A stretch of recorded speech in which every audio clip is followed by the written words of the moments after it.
addressing, as it were, Girard from a social psychological perspective, we immediately come across a major issue that I'd want to mark with the word transdisciplinarity. What I mean by that, Girard's style of thought is just, I think, just not amenable to the received way we've got of dividing up knowledge into different disciplines. And it demands a style of thought which transcends our existing disciplinary knowledge and which goes beyond those boundaries. And obviously, as Arpad's already suggested, it ranges widely between knowledge that's permanent to practically all the human, social, and human sciences, and it also challenges practically all of them. And this makes any effort at evaluating Girard from a standard disciplinary perspective very problematic, and I'm not even going to begin that problem. In fact, I think from Girard's point of view, the human and the social sciences are basically ways of misinterpreting the two, as it were, pillars of his own theory, the two core pillars, which are the fundamentally mimetic nature of human relations, and we can go into the fundamental question there of how can we look at it. And secondly, the victimage mechanism that emerged to manage the effects of those. So first of all, we human beings are anthropoid apes, but unlike other anthropoid apes, our capacity for imitation and also imagination are greatly enhanced, and these capacities are connected to our comparatively massive frontal lobes in a brain that's big enough to make giving birth to human infants a real challenge, and also make our infants hopelessly dependent during the first phase of their life when that brain is going through rapid development. So that's the first, if you like, biological basis. This capacity for imitation, as we've already heard, extends to desire, meaning that we come to want not just the things that we need, but also the things that other people want.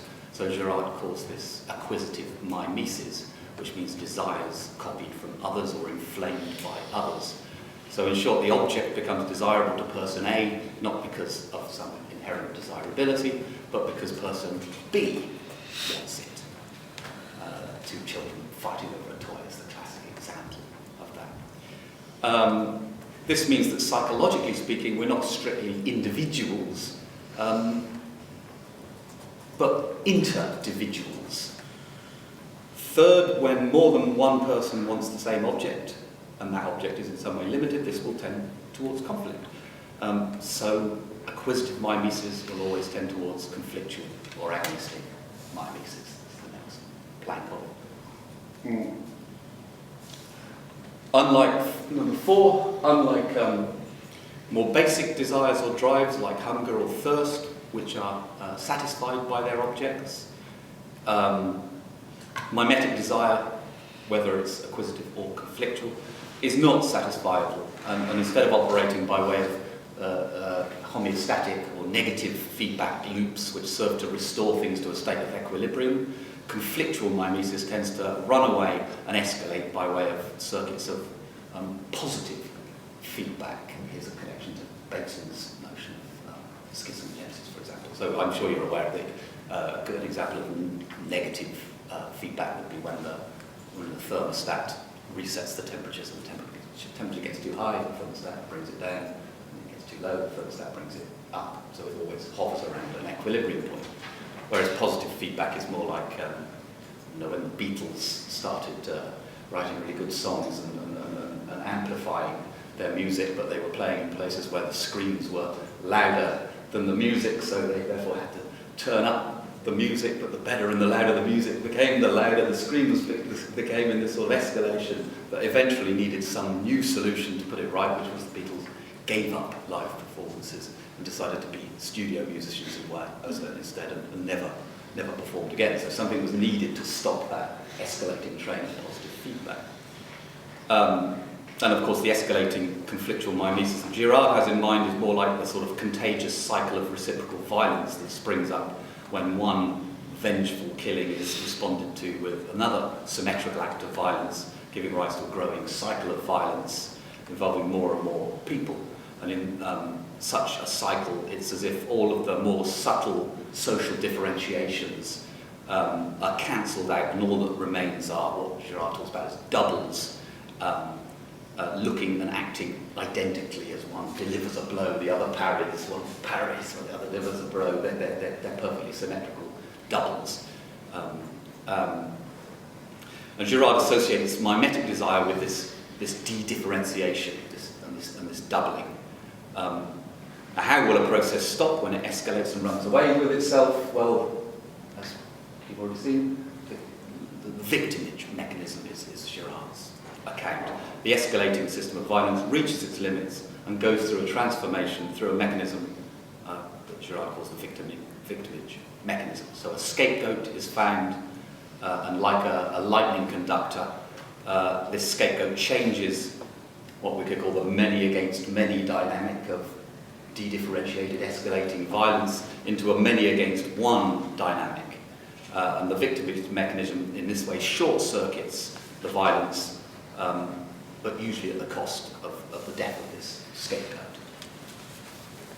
Sixth point, since the scapegoat does actually lend a new unity to the previously embattled collective, he or she acquires an ambivalent and sacred quality. So in the interpretations given by the collective that's been involved in the death that solves the escalating violence, the victim is simultaneously blamed as being the source of conflict and celebrated as the source of new peace and unity. Seven, something like this victimage mechanism is what enables human beings, therefore, with our big brains and mimetic qualities, to live together and survive despite that destructive potential. So instead of self-destructing, the new and unpredictable capacities of our brain are sort of contained thanks to a new form of social order that's inaugurated by this victimage mechanism. So the mechanism marks the threshold of hominization. We become people in the recognisable sense, at the point at which recognisable human qualities emerge from the modes of behaviour of our sort of quasi-human ancestors. So there's a historical evolutionary picture in but of course 7 and 8 are really the same, which is why there's 9 rather than 10. This threshold of hominization is at the same time the emergence of religion for Girard. So Girard claims that all religions emerged on the basis of collective experiences with conflictual mimesis transformed by the victimage mechanism. So religion thus grounds the social order formed by the resolution of this mimetic crisis through the victim. So the violence of the mimetic conflict transformed by way of victimage into peace is the source of the notion of the sacred that becomes called religion. So the victim is transcendentalized into a deity. Other familiar features of religion derive from the same source for Girard, so religious prohibitions are checks on mimesis and anything that might encourage conflictual mimesis and its escalations. Religious rituals are reenactments of transformed violent victimage mechanisms. So religion for Girard takes attentive note of the forces and the processes which indeed do allow us to live together as human beings, but inevitably, as part of its myths, it distorts and it misunderstands those forces and processes. So we're back to the interpretative nature of these forms. Ninth, a given religion thus creates new conditions for human life which allow that life to continue and to complexify. Inevitably, as those forms of life develop, new interpretations arise and build on these, as it were, interpretative foundations. And so for Girard, the Judeo-Christian texts and other world religions build upon and critique previous religious thought. And specifically, they begin to expose and denounce the victimage mechanism at the core of religious thought and practice rather than mystify and celebrate it. And then 10th, the forms of life of the modern world rest upon many centuries of such exposure and denunciation of the scapegoat mechanism, and religious prohibitions have been increasingly minimised, and mimetic desire given more and more free rein through this process than was conceivable at any other point in history, suggests Girard. And in this context, what was previously achieved by religion through the containment of the destructive effects of mimesis, is now increasingly managed, amongst other things, by a network of psychological and psychiatric categories, for example, and techniques. And from his perspective, these are also misinterpretations. The knowledge that we have of human psychology and human psychiatry are misinterpretations of the fundamental processes and mechanisms that he's identified. So what's really going on is that the relatively unconstrained mimetic desire that's released in modern societies is either sort of channeled into competitive directions, which you consider to be ultimately misguided, the World Cup, competitive capitalism, or end up in confused conflicts which generate forms of anguish which are no longer capable of being resolved through the victimage mechanism. So instead of taking the usual cyclical, collective and what he calls the epidemic form of escalation of crisis followed by victimage mechanism, desire in modern societies becomes endemic, so it's individualized and, as it were, it's suspended. So its tensions have got to be managed in the individualized lives of each person.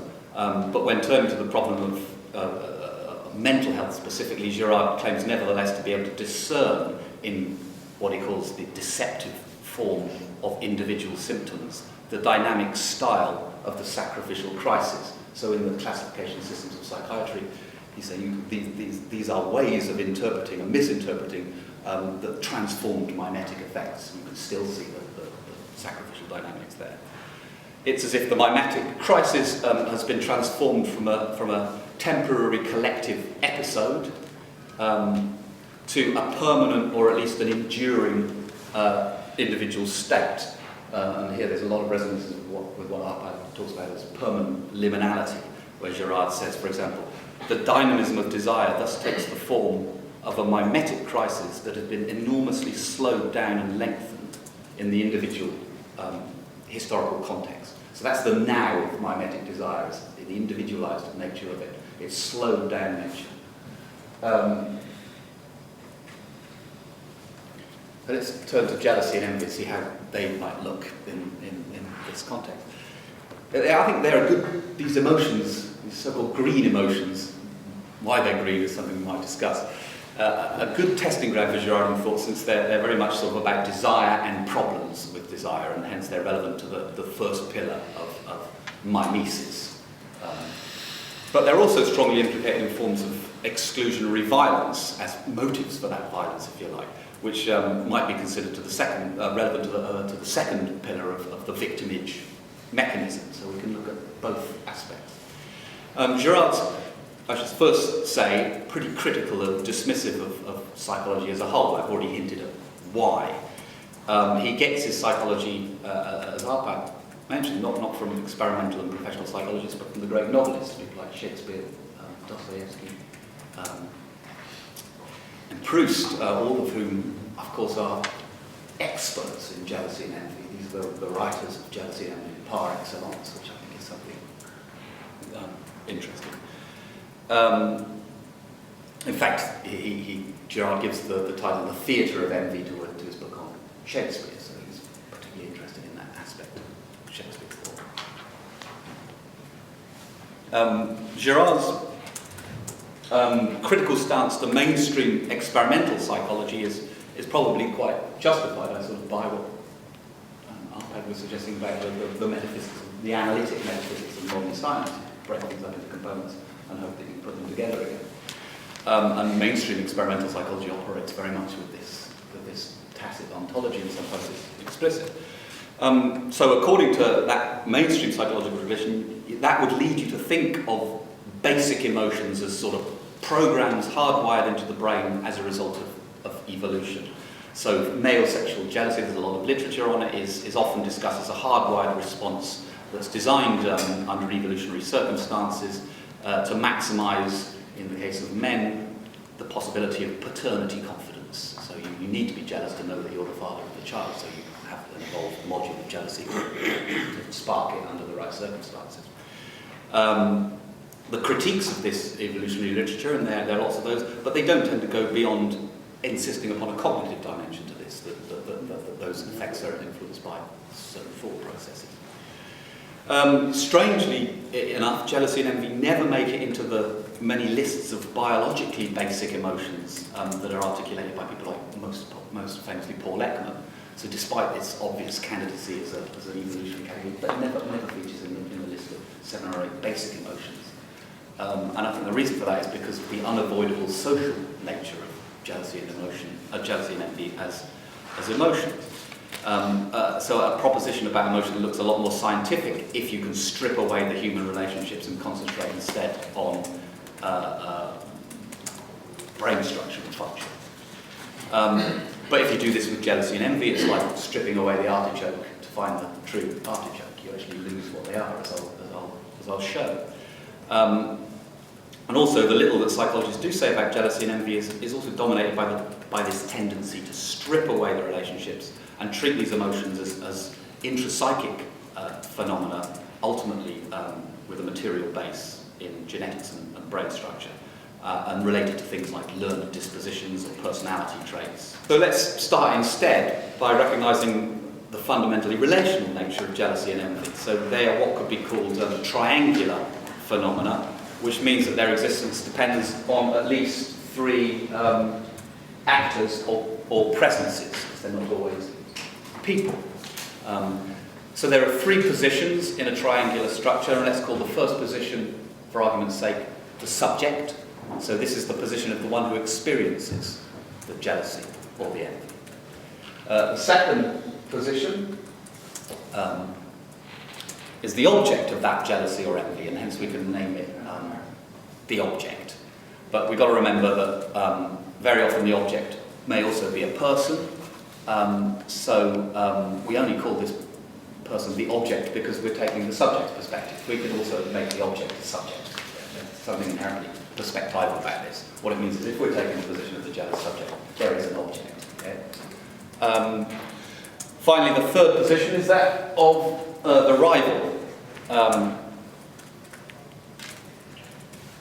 Although, of course, if we plug Girard into this, he invites us to attend to the ambivalent nature of this third party. So I put 2 words there, the rival and the model, because sometimes the third person can be a figure that is emulated, somebody who one wants to be like, and sometimes they can appear as somebody that you're very hostile to, you really don't want to be like, you consider yourself as absolutely different from, and yet you look from an outside position. Very similar to that.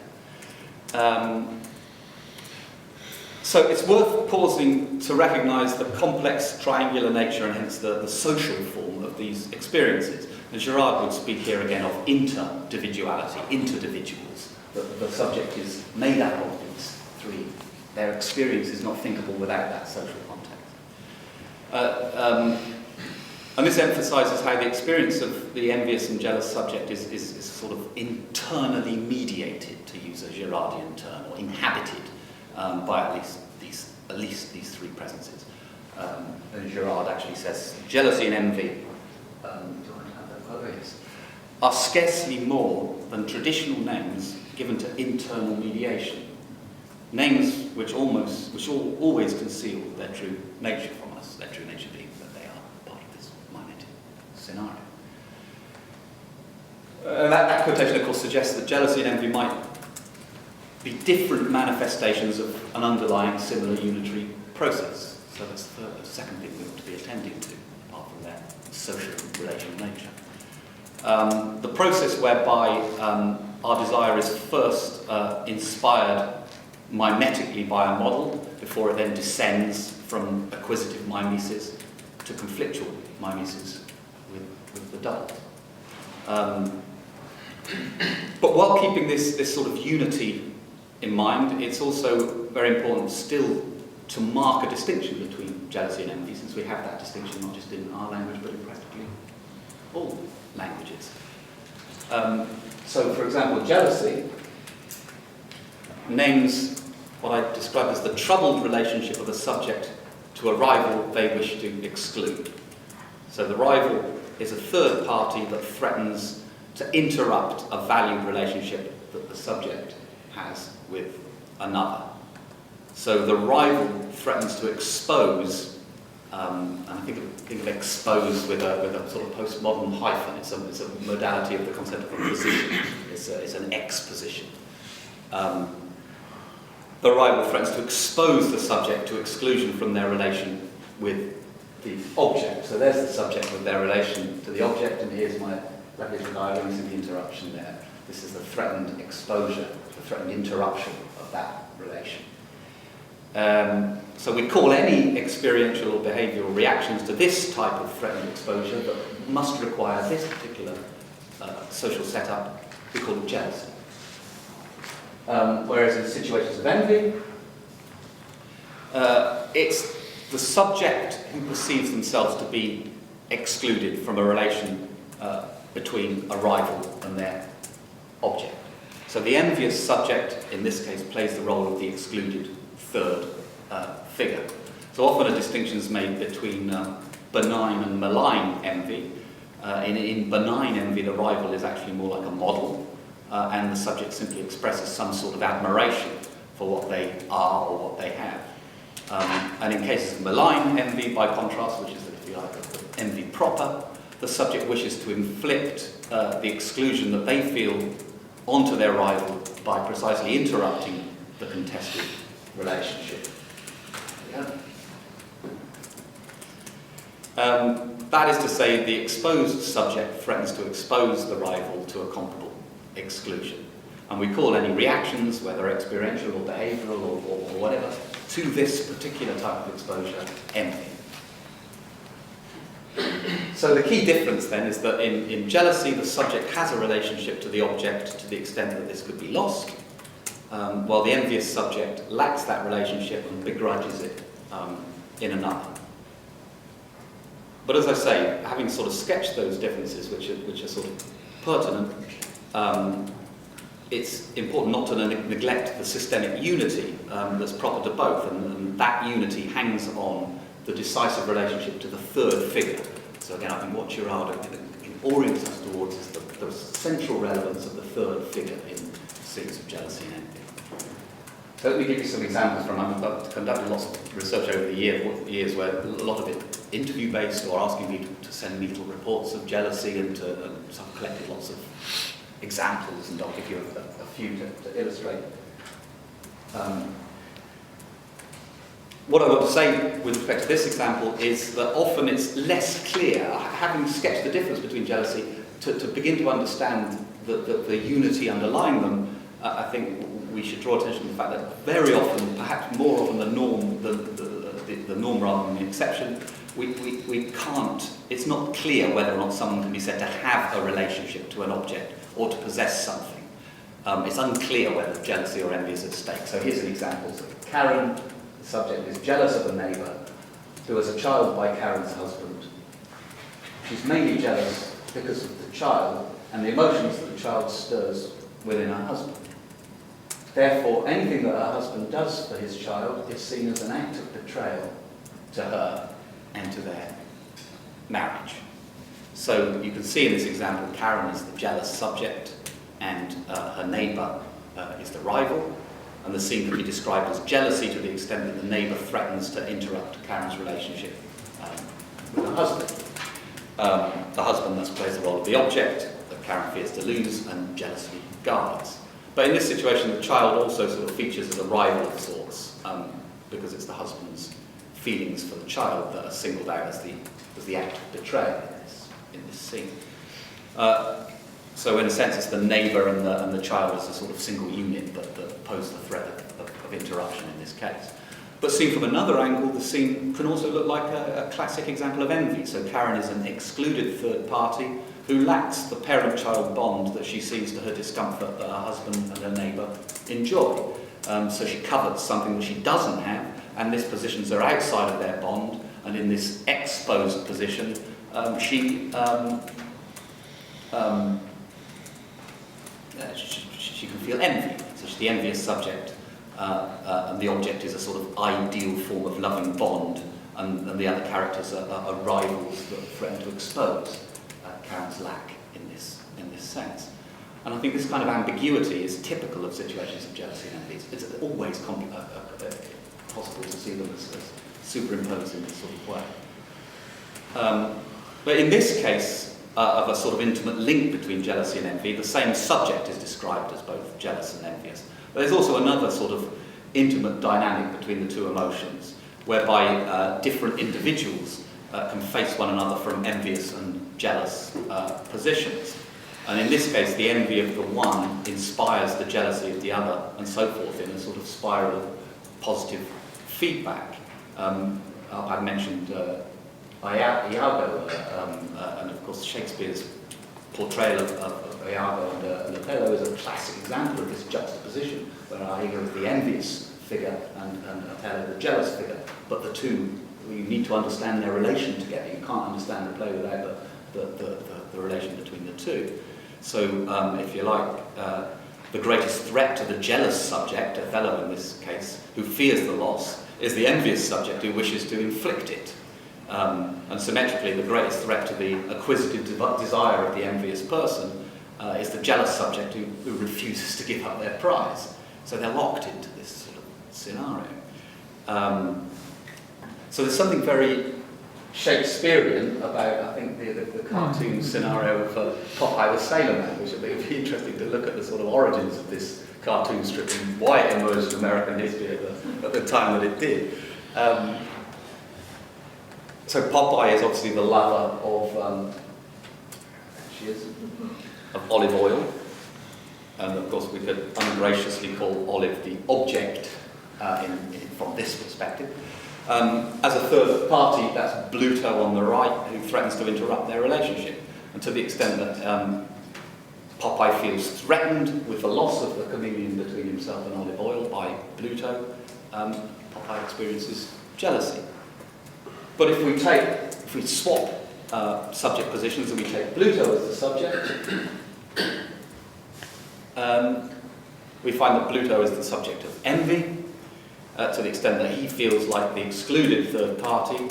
He's on the other side of the borderline that marks the communion between Popeye and Olive. Mostly he wishes to be included, but according to our conventional ethics of love relationships, this would be at Popeye's expense.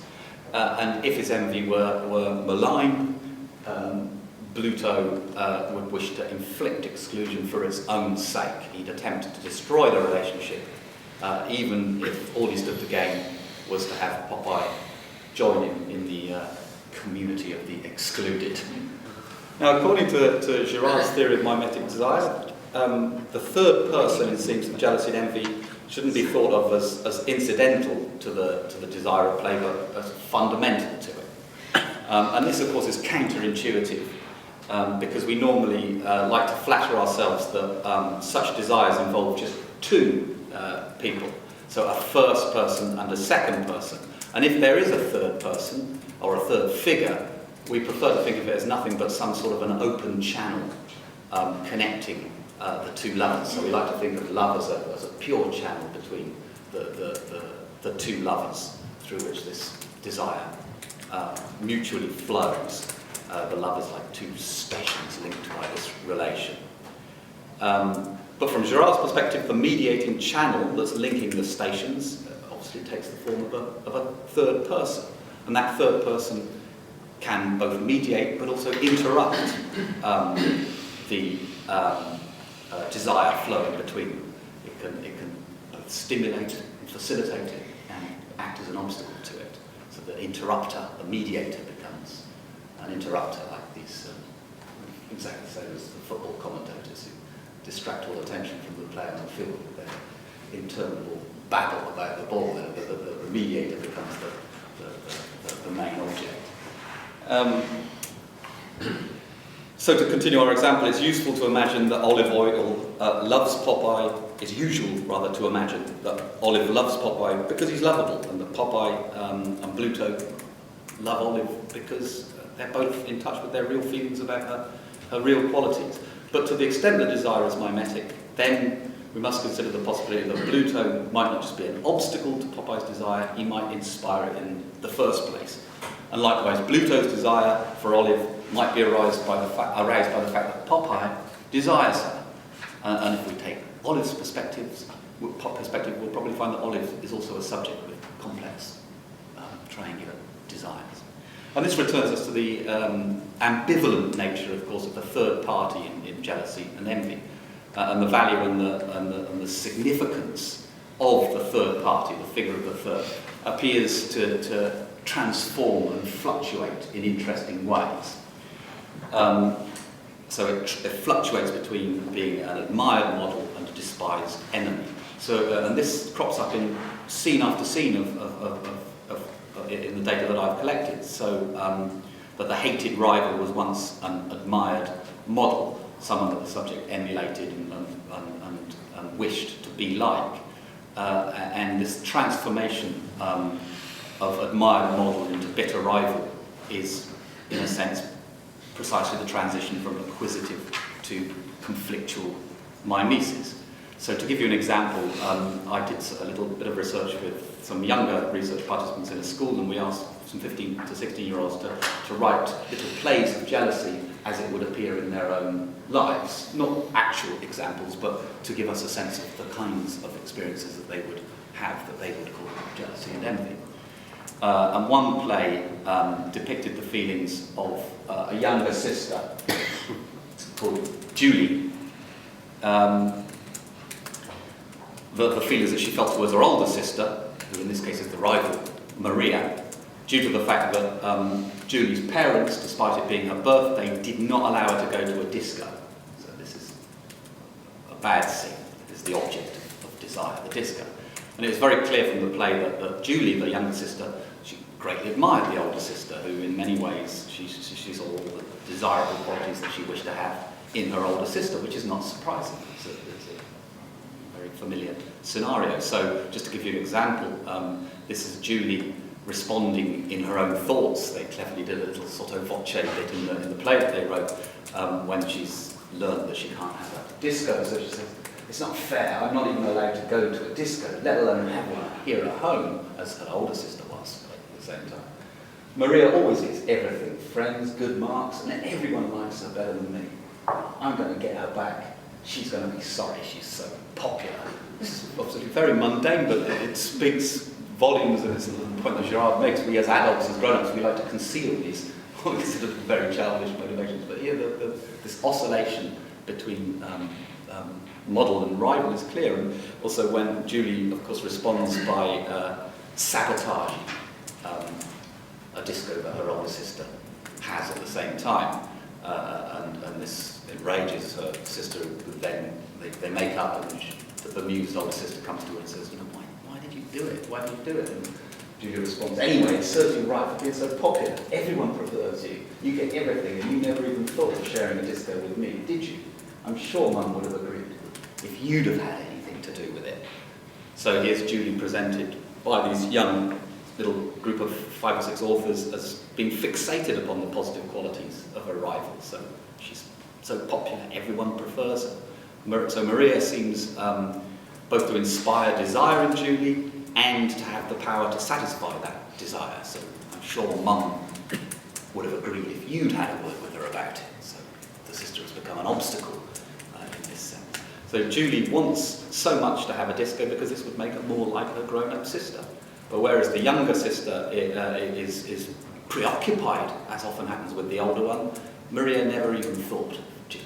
No, didn't spare a second to think about it. And this exposure seems to consist of the fact that Maria is everything to Julie, who finds that she's nothing to Maria. And it's only because Maria means so much to Julie that Julie can respond with this degree of envy. And to put it sort of metaphorically, it's as if the positive affect of admiring emulation that runs in the channel between Julie and the subject and the object is retraversed by envy and turns green. And I think that's the sort of origin of the green metaphorics. It's a sort of rotting metaphorics, which implies this retraversal of a positive desire and its corruption into a negative form. So I think there is some plausibility about the relevance of mimetic desire to jealousy and envy in the way that I've sort of sketched them. And I think Girard puts his finger on this when he says, only someone who prevents us from satisfying a desire which he himself has inspired in us is truly an object of hatred. So this gets at this sort of almost Nietzschean ressentiment concept. But what about the second pillar? Let me say something at the end about the victimage mechanism side of jealousy. I'm going to get a bit speculative in this section. Certainly, I think we could start by pointing here that some of the myths that Girard discusses, in which the scapegoated victim is accused of sort of having cast the evil eye of envy upon the collective, and thereby to have earned their violent death. So envy features very often as the motive that's imputed to the scapegoated victim. And in this way, envious expressions are associated with mimetic violence and made subject to prohibitions in practically all cultures. Some very interesting literature on the universality of envy in human culture. Those scapegoats who are persecuted as witches, for example, are often considered in the stories to be sort of old and ugly outcasts who are easily accusable of envy-inspired crimes against the collective because of their outcast nature.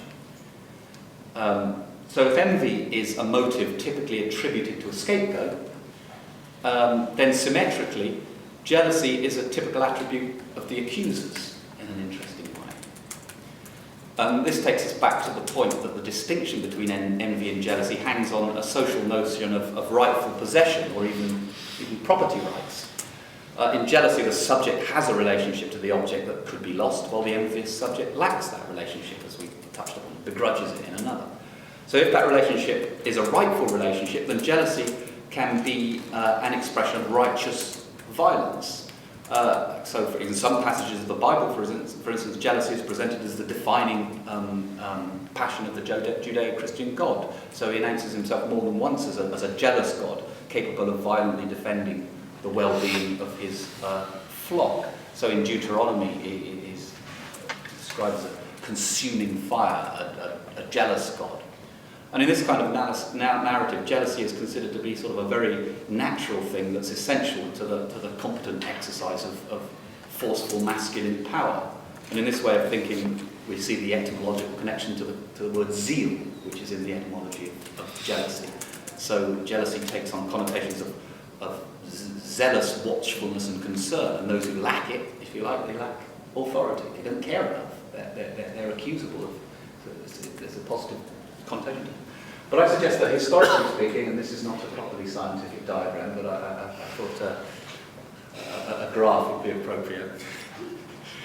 Historically speaking, for much of human history, I think envy is considered a bad and dangerous thought to be discouraged as a deadly sin. Whilst jealousy, although obviously considered lamentable, it's an emotion you feel in bad scenes, but nevertheless it's enjoyed a more positive status as a righteous feeling, prompting forms of violence that are considered broadly legitimate. So it's interesting to note, though, that I think these valuations appear to have reversed in the past century or so. So envy has transformed from one of the more serious of the seven deadly sins into a motive that's sort of routinely exploited in advertising, as when we're encouraged to sort of provoke the envy of our neighbours with our new top-grade iPad or our flash training shoes. And it's become treated much more lightly, and we think sometimes we even flatter people by saying that we envy them. Because we expect our individuality and the individuality of our desires to impress people and not to incite them to stone us, for example. Meanwhile, jealousy, far from being considered an expression of power and vigour, has come increasingly to signify immaturity and lack of control. So in the first half of the 20th century, particularly under the influence of scientific psychological discourse around sibling rivalry in particular, jealousy was increasingly discussed and portrayed as a pathology that should be identified early and eliminated as soon as possible, ideally in this early manifestation as a form of sibling rivalry. But in addition to this sort of, if you like, psychologization and medical, quasi-medical pathologization of jealousy in the 20th century, you've also got a growing narrative of its political correctness, particularly growing in the 60s, where, to quote Karen Durbin, to be jealous is to be the capitalist pig of the heart. So jealousy becomes identified with a sort of possessive, unjustifiable quality, as it's also pathologized throughout the course of the 20th century. So it seems that jealousy has swapped places with envy as the deadly sin of the liberated generation.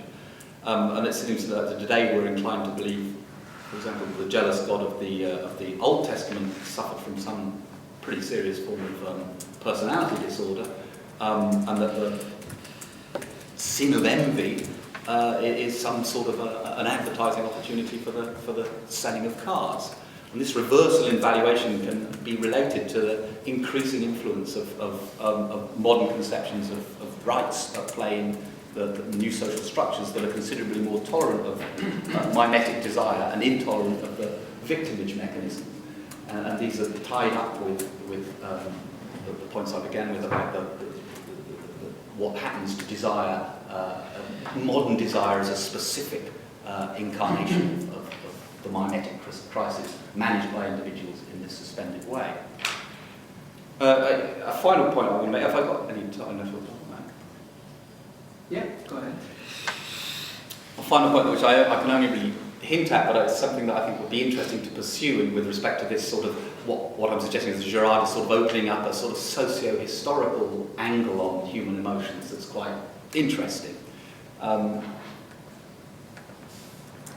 that what I think is another interesting aspect of that is the role of exclusion in the semantics of modern love, and also the corresponding sense in which arguably the semantics of the sacred have moved away from formalised religion into the private domain of love relationships.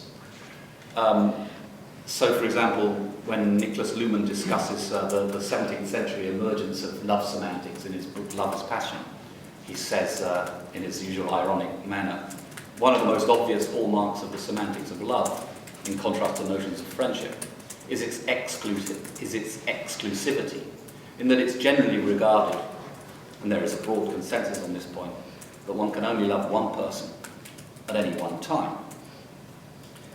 And this exclusivity, although it's gone through various permutations, of course there are other ways of managing love relations,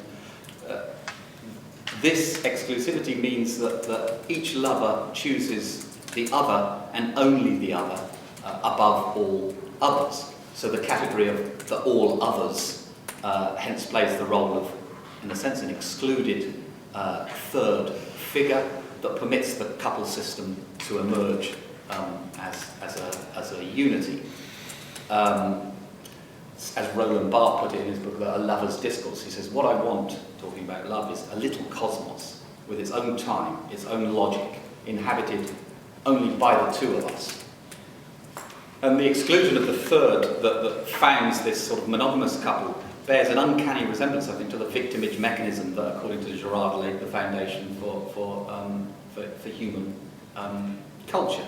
So from a Girardian perspective, it's worth mulling over the fact, for example, that Shakespeare had Romeo and Juliet die at the climax of a play, which is surely one of the interesting foundation stones of the modern semantics of romantic love. I think it's worth sort of dwelling on that sort of whether it is a sacrificial element in that play that produces that helps to produce this semantics. But also, if we look at some, again, from some these quotations are from someone called Mark Finn, who was a former student of mine who now works at the University of East London, who's done work on non-monogamies, and I think it's kind of interesting to see the ways in which people are talking about their love relationships and the exclusions that maintain them in relation to the language of the sacred. So these are just people that he's interviewed about their relationships. So Angela says, I just don't think there's anything quite as strong and as sacred as an intimate bond between two individuals. As soon as another person's involved, it gets mixed up and spread out, and it's just different. Or Alan says, it's like something that is non-broken is whole. Something that's broken is broken. It's not working anymore. A monogamous relationship is a whole thing. And if it's non-monogamous, then it's broken, it's damaged. Or Ricky, it's like a sort of Venn diagram or whatever. Do you know what I mean? There must be a central type of overlap that keeps it all from spinning out of control. Or Girardian, you want in sexual monogamy, you want to share an intimate space with your partner, and you don't want anyone else to come inside. That's monogamy. Our intimate space for the moment, it's just me and him. I'm scared because it's such a precious space, and it's so easy. I'm scared that by opening a little door, we might not be able to face. Maybe our relationship will not be strong enough. Again, this interesting sense, and if to the extent that just one final comment, to the extent that the third person is constitutive of desire and not just sort of accidental, as it were, to it, we can conclude that with respect to this sort of couple system, this excluded person must remain sort of included as excluded in a little bit in the way that Agamben talks about the figure of Homo sapiens. What is nice in that text is this idea of the figure of the one who's included as excluded. So they're not just excluded and gone, they need to be maintained on the edge of the system to keep the system alive. They need to be included as excluded. So without the inclusion of the third, the desire that the subject feels for their object might sort of mysteriously dissipate, and they might begin to wonder what they found so irresistible about them in the first place.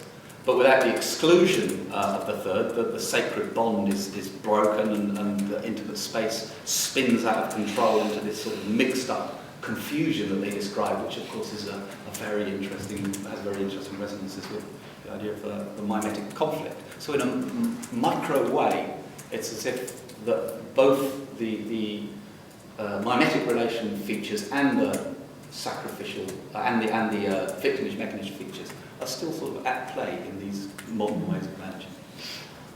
I'll stop at that.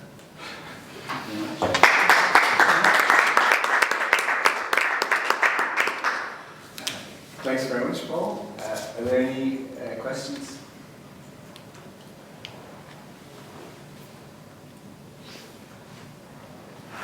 Thanks very much, Paul. Just to kind of pick it up later on, I don't want to talk too much about it, given that Carl Schmitt is mentioned in the blurb for this conference, and the whole friend-enemy distinction sounds very similar to what you're talking about there, but you need the enemy to reinforce the bond of affection and friendship within the community. So yeah, maybe there's, on a political level, something similar to what you've been pointing there.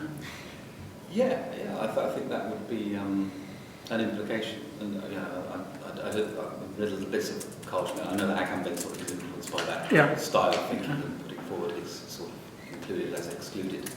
Well, one of the challenges, can we get around Schmitt, or can we get beyond him, or do we have to think in these directions? It seems increasingly it's going to be very hard to do that. Well, no, but I suppose the sort of, I think with these things often it's a question of sort of finding a pressure point, finding a point at which you can sort of betray the dynamics and unfold them, allow them to sort of open to a new set of possibilities. Exactly. The sort of possibility, I think, within that sort of scenario is the sense in which the enmity is a retraversal of a positive desire in some respects. So it's a getting at what it is. If the degree of the enmity is as a result of the fact that you've had to rethink a very positive emulative relationship to the one that you're now hating so much, how can you reconnect with that positivity that's concealed through the enmity? And again, that seems to run through all of this stuff, is how much of the answer to our problems is knowing what's going on. I mean, you're sometimes accused of being a Gnostic, but this idea that, if we can simply see through or expose these mechanisms, if we know why we behave the way we do, then we're 50%, 90%, 100% towards resolving them. And that's one of the issues is why we know this stuff about ourselves, but we still don't actually, we still fall into the same mistakes and so on. That seems to me to be one of the underlying questions of the whole Girardian stuff. Simply knowing what's happening, is that enough, or does that how far does that take us? Using this with young adults, and I see a use for Popeye again, so thanks very much. But one way, one very strong way into jealousy and envy with them is it's about fear of losing. And once they get a handle on this, then they can begin to explore those models. But it is about getting in touch with that emotional reality of fear of losing, and then young adults begin to explore these things. So, but I like your visuals, and I think I'll be using visuals like that with some people.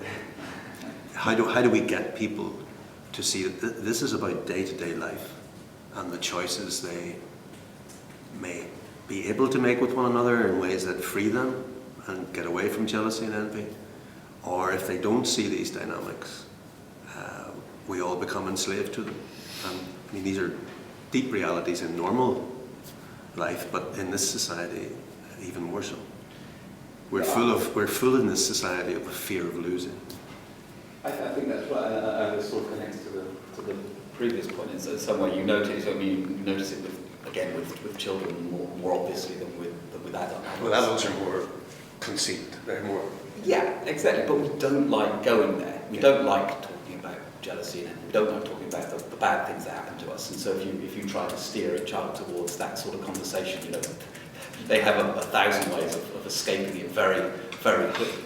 And we like to think that when we're grown up, we can sort of turn and look at these things in some ways. But I think there's something very, very easy about just fleeing these things and building a new positive identity on the sort of ignored. And the other evidence is if you look at restorative schools and helping young people see these mechanisms in day-to-day life, they begin to point out to the adults where these mechanisms are working. So there actually is a positive dimension to this, that young people and children from 7 up seem to have much more of an ability to learn these ideas and continually see them and point them out to adults. It's the adults that are into concealing. But there's a very liberating potential when children and young people see these.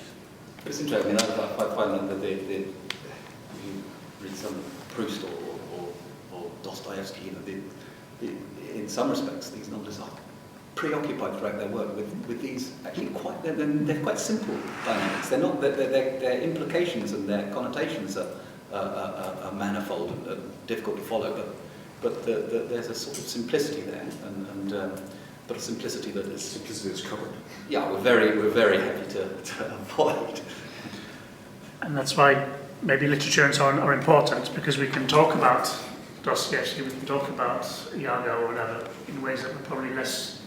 I mean, we can talk about EastEnders or soap operas, and we can see these mechanisms playing out in front of us, providing we don't have to talk about our own implication in them. It's a lot easier. Yeah, we have a strong desire to. I mean, I thought twice about putting Popeye, because of course it's much better to talk about Proust and Dostoevsky, because then people can feel good about the fact that they're engaging in that conversation. They're consuming the same simple mechanism, but you can feel good about it at the same time. But in some sense, it's a stronger medicine if you could do it with a much more mundane example. And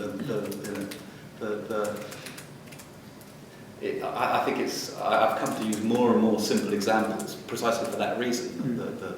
But I think that's a criticism of Girardian groups, that they're all into mystifying these ideas. And these ideas are foundational and fundamental relational realities, for some of us anyway. Then they have to be made real in that situation as well. And of course literature informs and infuses. But actually it's a major criticism that a lot of Girardian colloquiums are so mystifying and so out of touch with day-to-day reality, when in fact these mechanisms for me are about day-to-day reality. I don't know about the Girard clothing because I've never been to one. I would like to. Don't go. I was at one in Cambridge a few years ago, and it was, we were there, and, it was pretty heavy stuff. It used to be that sexual jealousy could be used as a defense for, killing your wife or whatever, and now there's more and more movement towards no sexual jealousy is not a defense or can't be an element of provocation that would then, get you off for manslaughter instead of murder and that. So just as a concrete example. You have great examples for the envy going up, but perhaps less for your jealousy going down. Yeah. Thanks. No, it's sort of, it is, I'm not sure how much, credence to give it. It's very speculative, but I'm very sort of drawn to the idea that those sorts of critiques, say, the legal system and the use of jealousy are part of this growing familiarity with scapegoating mechanisms and wanting to expose them, wanting to not allow them to function anymore. Yeah, because that's sort of my next question. Like, what does it matter that they're going up or down, which is, I think, what you're trying to work out. On the link between envy and rights, envy is somewhat connected to this kind of, cyclical increase in individuality expressed through ever more rights. Did you want to expand a little bit on that? As far as I can see, it's a very important moment in modernity, sort of. It seems to be about the moment at which sort of nation states are formed on the basis of constitutions, starting with the French Revolution and the American Revolution, where you get a new sort of, in effect, natural rights take on a great new social and historical significance that then becomes the way in which modern nations are organised, and that instead of sort of thinking of rights as being things that belong to sort of different strands within a collective, so they don't apply to people as qua human being, they apply to people qua their standing in a hierarchical order or something. So with this sort of new, more individualised conception of rights, you get a very different sort of take on the kinds of relationships that are at play in jealousy and envy. I mean, I don't actually tend to come at it mostly I tend to think of it from the perspective, if you think of emotions, I came at it from studying emotions and realising that when you look at the way people talk about emotions, rights are really important in the way that they're talking about it. So if you ask people get people talking about jealousy, they're very quickly talking about contesting rights. So the one who's being targeted by the jealous person will say, you've got no right to do that. The one who's jealous, you've got no right to do what you do. The rights vocabulary is fundamental. And with envy, it's as if envy is, Derrida's got this image of jealousy as the French blinds that you sort of hide behind so you can see through the slats in the blind. But I think that's more to do with envy. I think envy is a subterranean, underground sort of feeling because it's not sanctioned with any sort of official authority. Jealousy is, let's say, more situational, and envy is a kind of more permanent sort of feeling. And what is interesting is that jealousy indeed comes up on certain particular occasions, and envy is more of a kind of standard predisposition, so there is something strange in this reversal. I don't know whether it... It's true. I hadn't thought about that aspect of it, but envy has a sort of passion element to it, doesn't it? Like hatred, it's not something that you feel necessarily in a bout or in an episode. It's something that is an underlying motivational force, whereas jealousy tends to have more of an episodic quality to its experience. In Hebrew thinking, it's in the 10th commandment. It's covetousness. Envy is covetousness. It's wanting that with the other. It actually goes to the heart of the mimetic hypothesis. It is the being in desire for the other, which is why it is in Judaic thinking so absolutely out that it basically puts conflict right into the middle. Envy is to want that which the other has. So it's a description of that. So it is absolutely foundational in my understanding of it. Yeah. And it's the difference between sin and sins. Sins are jealousy. Sin is envy. in a deep sense, it's a conditional. For me, it's a kind of that's why it's so so fundamental, I think, in the core of this mimetic notion, because it is this orientation towards the other as rival, potentially, which is, from a Girardian point of view, if I understand it, potentially the origins of violence. That's the problem for it, is that we're very close to violence. And they put us, and that is why capitalism, as a fantastic system of both creating and resolving envy all the time by this production mechanism that we have here. What T.S. Eliot talks about, distraction from distraction by distraction. So I think it's a fantastic way of talking about it. Is that what capitalism's huge success is to consistently resolve the problem by producing something and moving the envy thing on and on and on and on and on. It's the market system produces the answer to itself all the time. But the risk all the time is that underneath it all, it's profoundly liminal, it's profoundly unstable all the time. It's very, very close. The violence is there, the envy is there, it is resolved. The violence is there, it's resolved. The violence is there, it's resolved. With the potential that if this goes out of sync, we're in big trouble. The way you describe it makes a very good example of what Is that you have a kind of critical angle on both of these processes, because on the one hand, envy, which should be really limited, is actually almost encouraged or is handled as and while jealousy, which is a kind of crisis situation, is then fed back and then makes the people responsible. Once they once something explodes and there is a crisis, then it's your responsibility when it isn't. So it's a kind of on both accounts, we can come to problematize trends which you identify. Yeah, absolutely. Well, Girard uses advertising as essentially a selling through envy mechanism. You have to give the person who you have to emulate, it's what they want, you desire through them. Well, just picking up on something that Sarah said, in criminal law, the way of dealing with it is really interesting, because there's unfortunately a number of cases over the years which were motivated by envy, and they look at the foreseeability of it and the intent. And you can see that, unfortunately, in one of the cases recently in England, where parents of children set fire to the home, and I think something like 5 or 6 children were killed as a result of that. And the whole basis of that was envy. And how the criminal courts dealt with it was looking at this issue of foreseeability and how you define foreseeability in such cases, which is what you talked about also.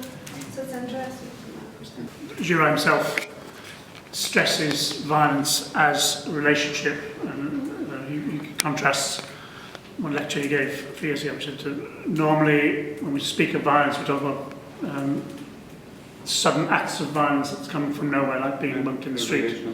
But he's saying that actually a lot of violence happens between people who've known each other over a long time, so it's violence as a process, violence as a relationship, rather than the act. And he says, of course, we've got used to thinking about acts of violence because that's what we need to do in a legal framework, is to identify and simplify so as to apportion blame or guilt or whatever.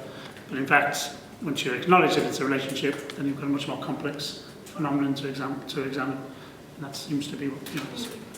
Both jealousy and envy are very ocular, they're about looking and paying careful attention to what's going to happen, and so there is something about that. I mean, one of the things that struck me in a lot of the, particularly the accounts from jealous men, that I've read on people who describe themselves as jealous.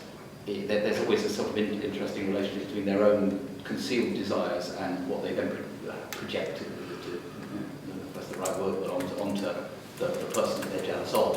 Obviously, there's an issue of power as well, and that balance of power in the relationships. And how the criminal courts have dealt with that case, in terms of those cases, in terms of benchmarking mental intent and foreseeability, is really interesting because it lays bare the power relationships in those cases, which is just interesting in terms of what you've discussed.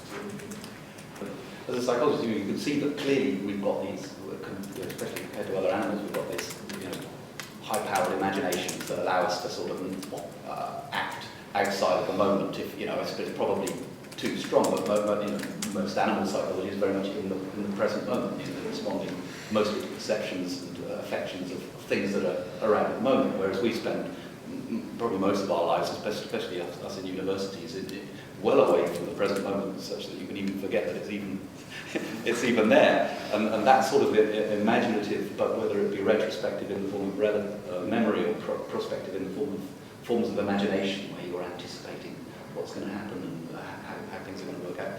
It's that, if you like, distal form of psychology that is the happy hunting ground for mimetic relations. If we can only bring ourselves back to something more present, things all of a sudden seem very, very much more simple, and what was sort of completely consuming us when we were preoccupied with the mimetic relations that we're hooked up in, what seemed to kind of use up all of our resources and all of our consciousness, all of a sudden you could see as irrelevant, and you're in this much more simple place.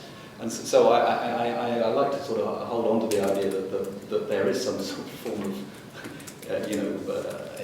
direct, grounded experience, that it's not all, if you like, all of our desires are not necessarily imitative. It's a tendency that we fall into all too easily, and even when we know that we do so, we find it hard to resist, once again falling back into that.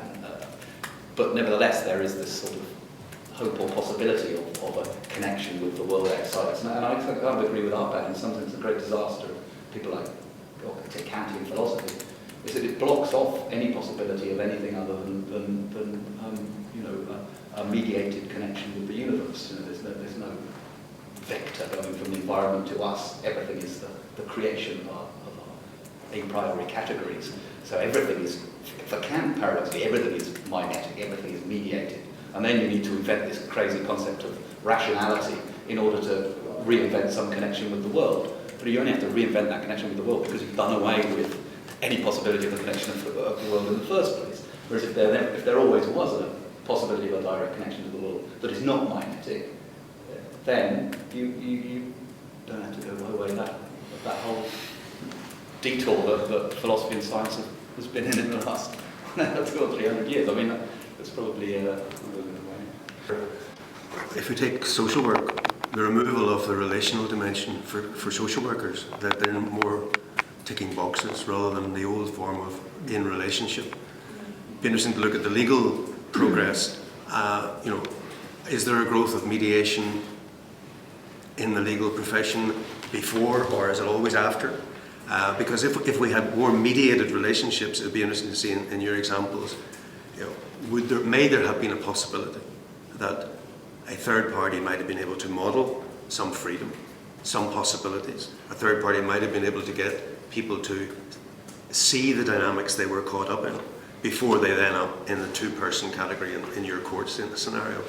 It's these issues for me of where are we taking the relational dimensions that can give possibilities between people out, and I think they are happening all over the place, in family care and perhaps in the law. I mean, everybody really, solicitors I know, they're very keen to go to law. They're not so keen to go into mediation. It doesn't make so much money. Exactly right. So how do we get the relational back in, which may give people freedom and possibilities out of this jealousy, envy dynamic? And I think what we need to do is inculcate the notion that mediation is a good thing. Because at the minute people, I think by and large, just see it as more talking and less towards actually solving the problem. They don't see it as being part of the... It's like their hard skill. As part of the thing, so yeah. But it's very... Doesn't that sort of disrupts your triad in the sense that, okay, so what are people looking for in relation to the judge? The judge, is not a rival or a model. That's the very point. What's the judge in That's the very point. Law doesn't rival. Law is absolute. Fine. But one of our difficulties we have now, I think, is the reduction of the transcendence of law, which is the attempt in human rights is to actually say, well, what do we not rival with? What are the things which are absolute, which we don't finish with? Even there, we're struggling hard, and in a sense, and human rights emerges out of the total collapse of any ethical order in Nazi Germany and Stalinist Russia at some level. It is the response to what happened there, which is that actually outside of some notion of human rights, people will do literally anything. They will murder. Right. And the judge is seen as the mediator, the final mediator. Yeah. Whereas mediation itself now, and what we understand by mediation, is seen as something different. It's not really like a judge in court. So that's why people still want to have their. You're just trying to find it before you get to that point. Yes, You've done that now. absolutely. Even with judges, even with judges, the media will ask you when you come out, were you happy with the decision? No, I wasn't. Yeah. So we get into jealousy and rivalry again. Yeah. The judge was a bastard.